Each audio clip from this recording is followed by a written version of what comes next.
Agora, tem um outro momento em que, por exemplo, ali é Gabriel que está brigando com o principado da Pérsia, lá em Daniel capítulo 9. Exato. Porque Daniel começou um jejum de 21 dias de oração, para saber o que ia acontecer com a história de Israel, porque já estava cumprindo os 70 anos que ele sabia que ia durar o exílio babilônico.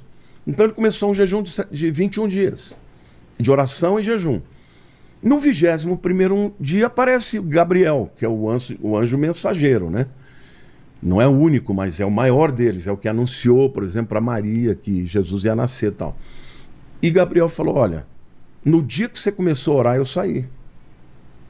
Só que, no meio do caminho, o príncipe da Pérsia me impediu. Não é o príncipe humano, porque é outra guerra, né? No mundo espiritual. Outra guerra.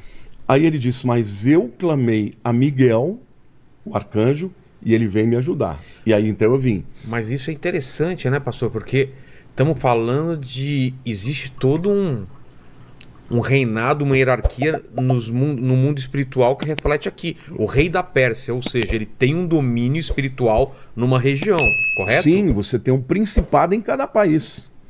Até hoje em dia. Até hoje. Tipo, na América do Sul, no Brasil No Brasil existe... você tem um principado.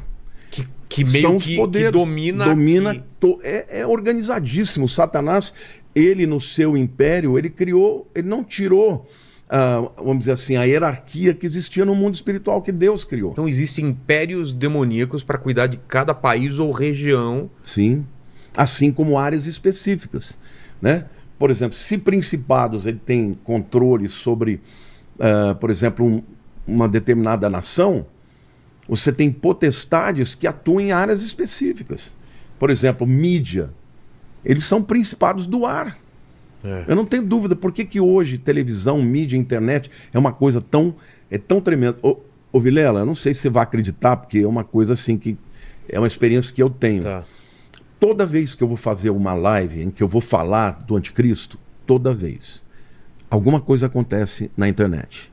E vai dar problema aqui hoje, então. Não, mas já deu uns problemas aqui quando a gente tá falando de inferno, umas coisas. Apagou a luz aqui. Foi. Não, literalmente tá cai. amarrado aí. E assim, eu tenho que parar, eu tenho que orar. Eu olho e tá tudo certo, mas... Tem um certo controle, então, né? Eles atuam nessas áreas, porque são áreas importantes que podem ser usadas tanto para propagação do bem quanto do mal, Para entendeu? falar para milhões, né? Então, assim, existe essa hierarquia e quando eles entram em clash, né, em luta, o que eles fazem? Eles estão, na verdade, usando o poder que eles têm, mas óbvio que se um arcanjo ele tiver que cumprir uma vontade de Deus, ele usa o nome de Deus para poder passar por cima. Né? É isso, pastor, por exemplo.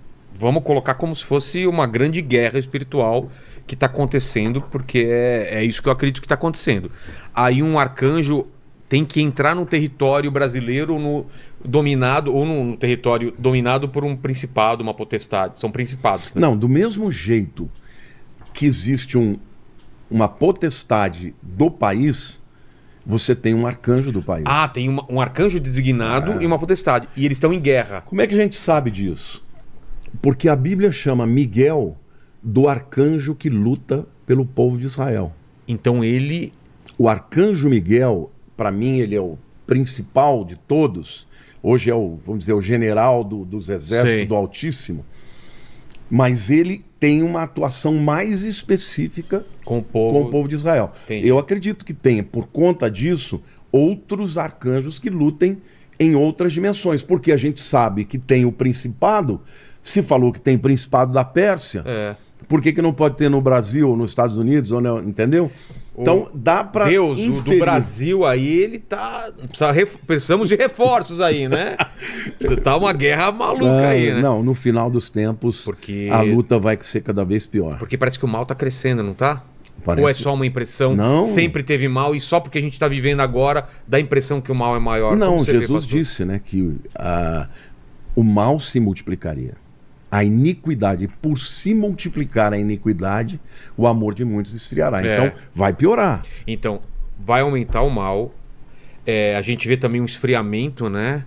Pessoas que não têm uma vida espiritual, que têm uma vida muito material. Aqueles que tinham começam a deixar de ter, né? Entendi.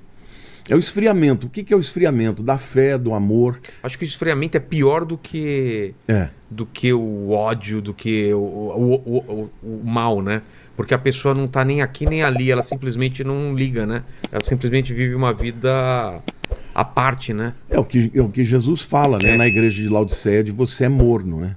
Eu vomitarei, como que é? Porque você não é nem frio nem quente.